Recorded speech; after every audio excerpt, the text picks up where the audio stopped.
This podcast comes to you with the kind compliments of G-Town Universal and the Lawrence Rowe Legendary Cricket Foundation. A lot of people say, yeah, maybe Pakistan, I can upset, but definitely not India. Well, we already did one more to go. You've tuned in to the Bits and Pieces Cricket Podcast. As promised, we are continuing with our summaries of USA, Canada, and West Indies games.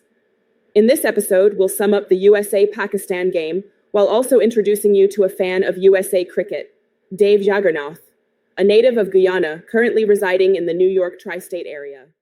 Okay, folks, we've got someone with us, Dave, who has been following USA cricket by his own admission since 2004. For many of us, and that would be a very, very long time, because in 2004, some of us didn't even know that USA cricket even existed.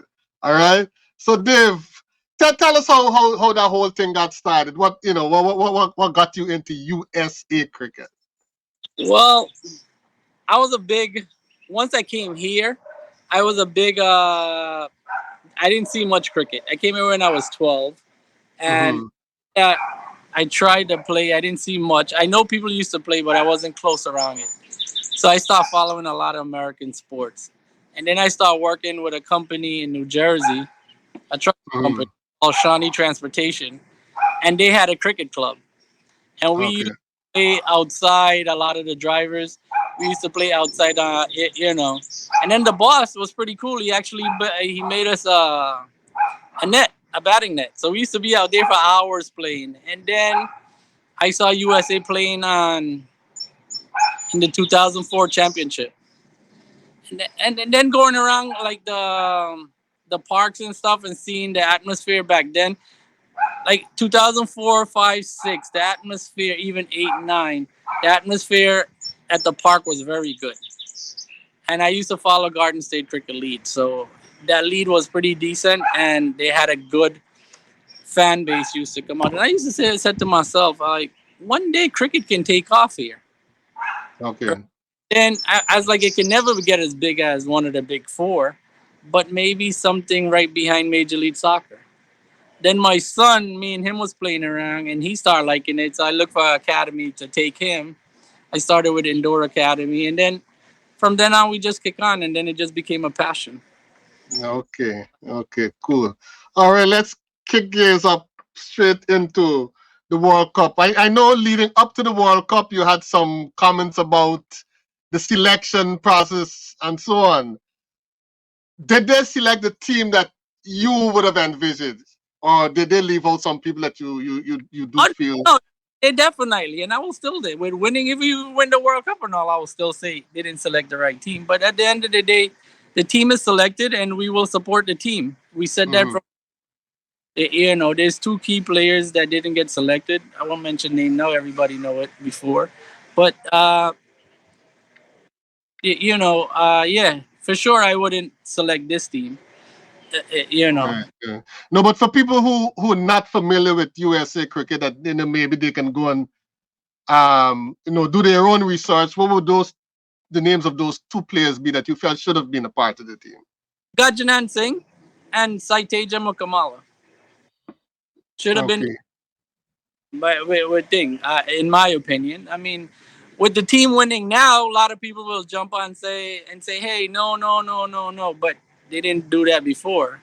With winning comes a great following and opinion and all that. But at the beginning, nobody was saying so. But hey, I welcome the following.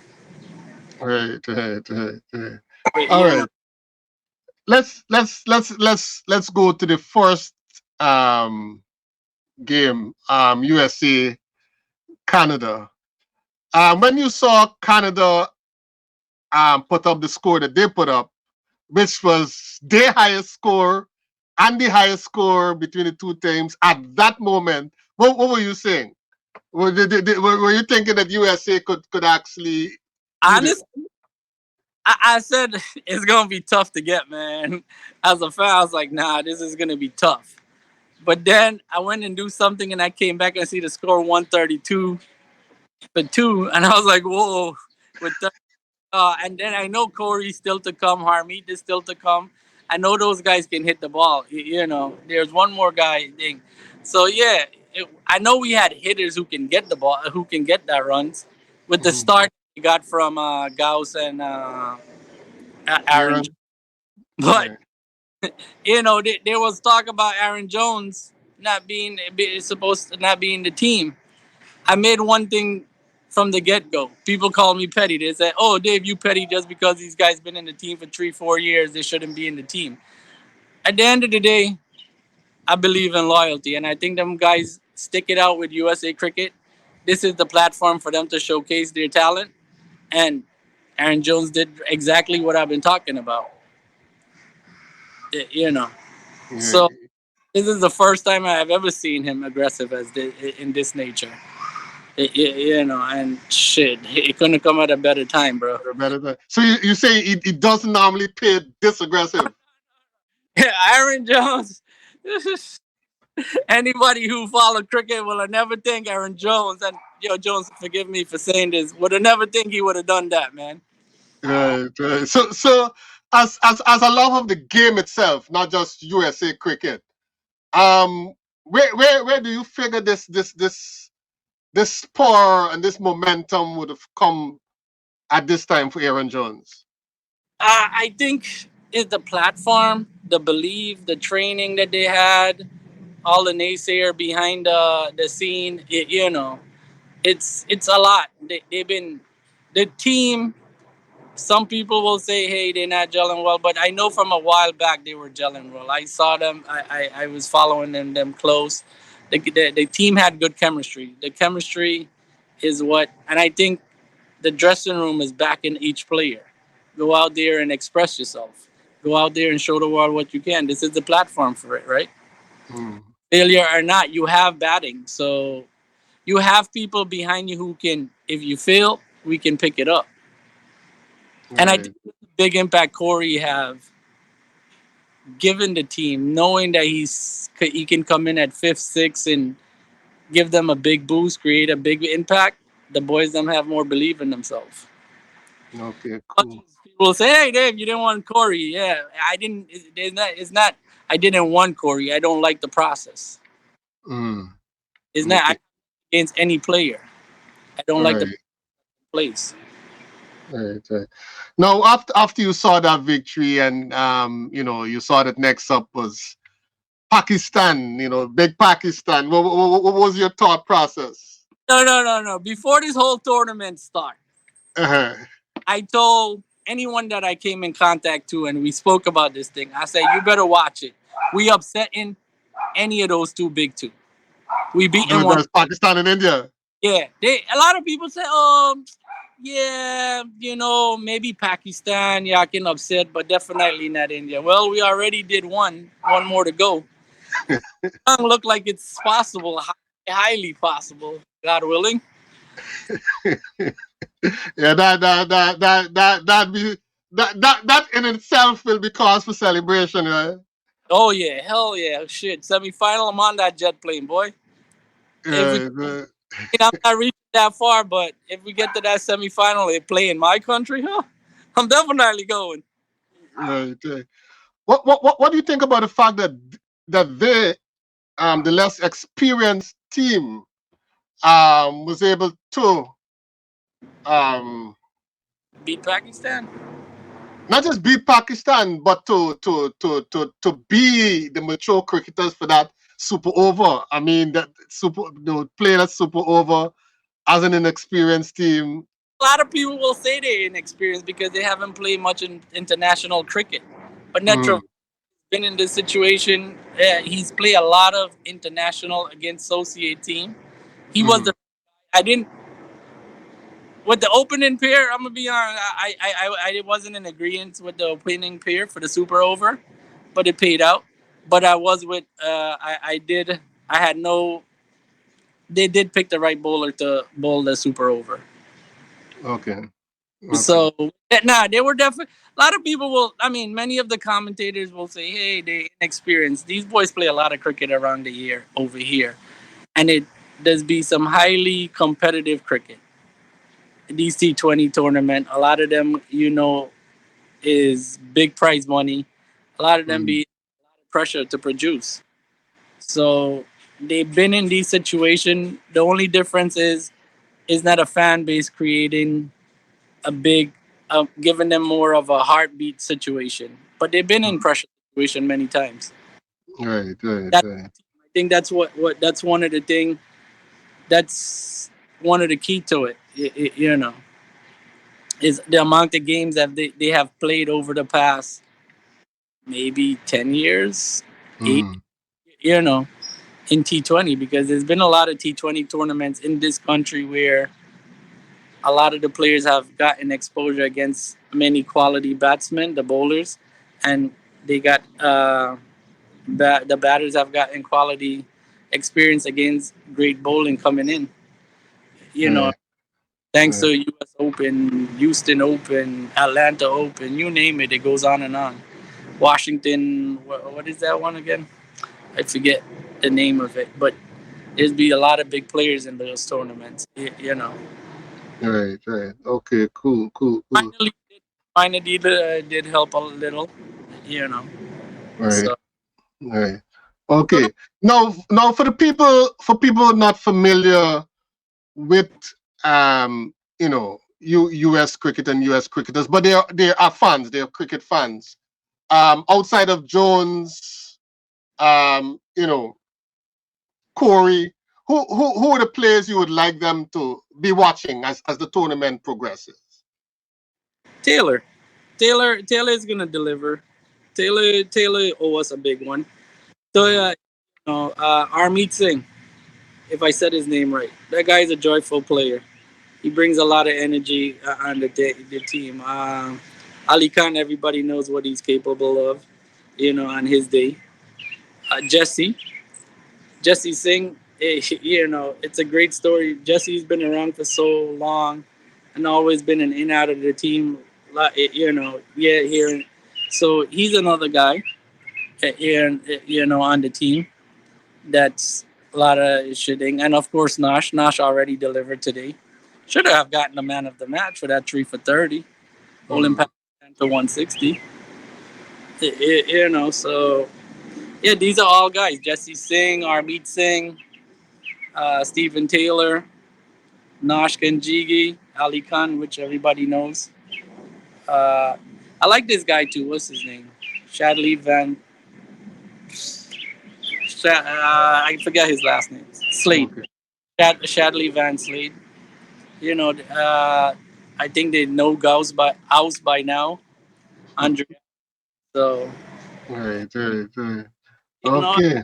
well, the team is well balanced, and Right.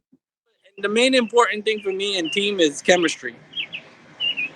They had a good lead up with winning before the World Cup, so so all they need now is some good support, some good prayers, and go out there and execute what they know. And they'll execute. All right. And so Need to hold their nerve.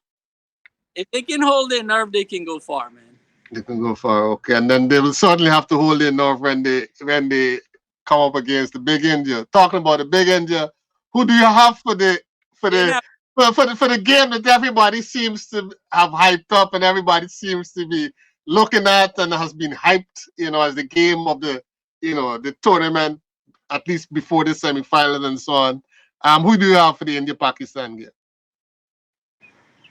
It will be. I will want Pakistan to win at this moment. It will put my team in a better place. In a better position, right?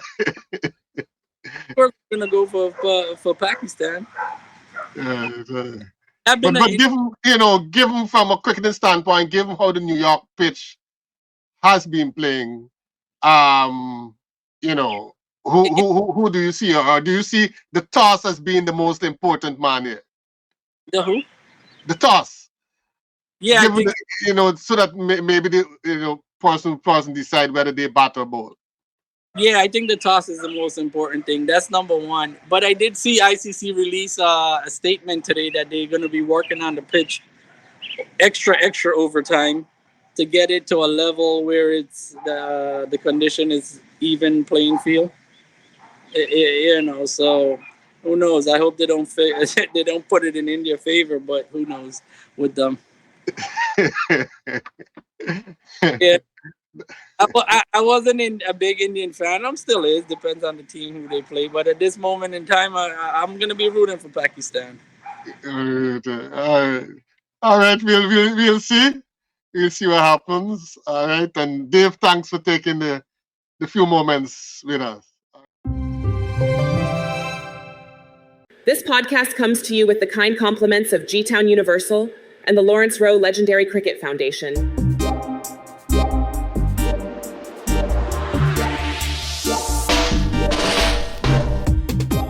USA secures historic victory over Pakistan. In an extraordinary turn of events, USA achieved a stunning victory over Pakistan in a dramatic super over finish at the ICC Men's T20 World Cup 2024 in Dallas. This upset marks a truly memorable moment in T20 cricket as the co-hosts defied the odds to beat a seasoned Pakistan side. Regulation time drama. Chasing 160 to win, USA's top order showed grit and determination against Pakistan's ever-intimidating bowling attack. Despite losing Stephen Taylor early for 12, Monank Patel and Andries Goose steadied the ship with a crucial partnership. Monank's classy half-century, supported by Goose's 35, put USA in a strong position. However, Pakistan's bowlers fought back, with Haris Rauf and Mohammad Amir delivering key breakthroughs to set up a tense finale, nerve-wracking finish. With 15 runs needed off the last over, Aaron Jones, 36 not out, and Nitish Kumar held their nerve. Kumar's boundary off the final ball tied the scores, sending the match into a super over and igniting the home crowd. Super over heroics. In the super over, Pakistan turned to the experienced Mohammad Amir, but 3 wides and costly overthrows allowed USA to amass 18 runs. Saurabh Netravalkar then bowled brilliantly, conceding just 1 boundary and ensuring Pakistan fell short, managing only 13 runs. USA's disciplined approach in the super over contrasted sharply with Pakistan's uncharacteristic lapses. Key performances. Earlier, Pakistan struggled to 159 for 7 in their 20 overs, with Babar Azam, 44, and Shadab Khan, 40, providing vital contributions. Nostush Kenjige's 3 for 30 and Netravalkar's 2 for 18 were instrumental in restricting Pakistan to a manageable total. USA's bowlers executed their plans to perfection, capitalizing on early breakthroughs and maintaining pressure throughout. For Pakistan, this is a wake-up call ahead of their high-stakes clash with India. The match highlighted both the promise of USA cricket and the unpredictable nature of the T20 game.